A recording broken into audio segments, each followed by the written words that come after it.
Years into the investigation, Paul and Chris still had no evidence linking the lights to the animals. They had been seen over farmland and hovering in fields, but no conclusive link could be established. Just 2 weeks before the film's release, Paul, quite by accident, received a report that was about to change that. As any researcher knows, most of the time you're opening doors and you're actually finding nothing. They're just dead ends.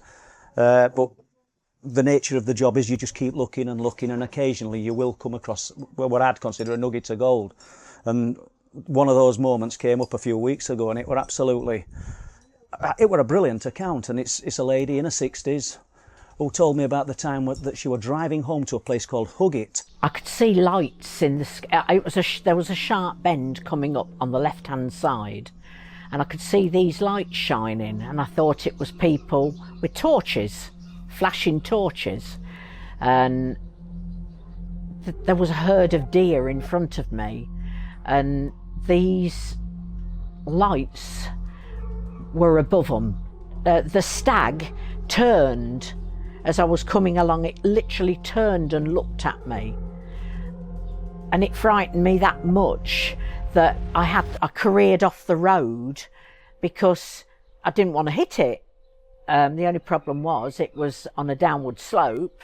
I ended up going through a hedge, then got into a field where it had just been recently dug, got into the tracks of the plough, and carried on careering down, because it was all going downhill, until my car came to a stop. I looked over my shoulder to see if these lights were following me. They did for a little way, but they didn't come right up to the car. And I thought, oh, they've seen me crash, they're going to come and help me. And then they just disappeared. Yeah, the lights that came part way down the field, were they still independent, as in yes, 8 to 10 balls of light? Yes. And can you tell us about your phone, please? Well, my phone was fully charged because I charged it at my granddaughter's, at my daughter's. And being up on the wolds, you need to make sure you've got a full charge. I picked my phone up to ring my husband to tell him what had happened, and my phone was totally dead. Totally dead. I couldn't get a signal. I couldn't get out my car because of how I was parked.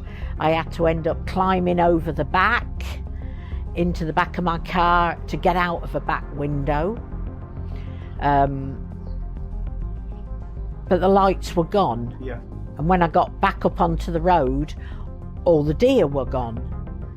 But it just seemed, I can't explain it. I was looking for people, and there wasn't any people. Well, logically now you realise that, I'm not trying to put words in your mouth, these balls were independent. Yes, they were independent, yes. And what they were just side to side, up and down, and what were the movements above the deer? It was as though they were herding them. It was as though the deer were being herded, but they weren't frightened. They very calm. Very calm. And the deer up on the wolds are very skittish. If they see you from 500 metres away, they've gone. Yeah. You know, I only lived 10-15 minutes down the road, and it took me an hour to get home. It's a strange one. I mean, did you question that afterwards? Well, I said to my husband, where's the time gone? Yeah. Where is the time gone? And he said, you must have sat in the car longer than what you thought. I know I didn't.